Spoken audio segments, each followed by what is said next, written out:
Nobody in the White House, including President Trump, wants to see people getting hurt or killed in America's streets.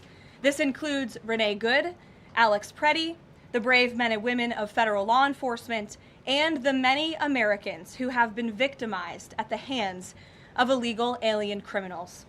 Saturday's shooting remains under active investigation by Homeland Security Investigations and the FBI.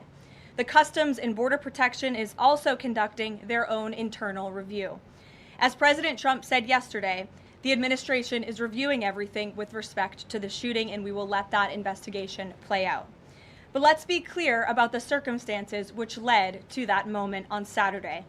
This tragedy occurred as a result of a deliberate and hostile resistance by Democrat leaders in Minnesota. As the duly elected president, the president is fulfilling the will of the people by arresting and removing these threats from our country in cities from Los Angeles to New York and, yes, Minneapolis.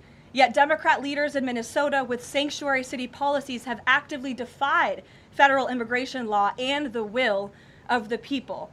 And as a result of that defiance, 2 Minnesotans have now tragically lost their lives on the streets of Tim Walz's state. On Saturday, the Department of Homeland Security posted that Pretti looks like he wanted to do maximum damage to massacre law enforcement.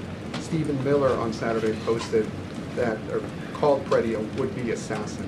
Why did administration officials jump to conclusions before an investigation had even been conducted? Well, look, this has obviously been a very fluid and fast-moving situation throughout the weekend. As for President Trump, whom I speak for, he has said that he wants to let the investigation continue and let the facts lead in this case. Secretary Noem said Alex Pretti committed an act of domestic terrorism. Stephen Miller labeled Pretti a domestic terrorist. Does the president agree with them?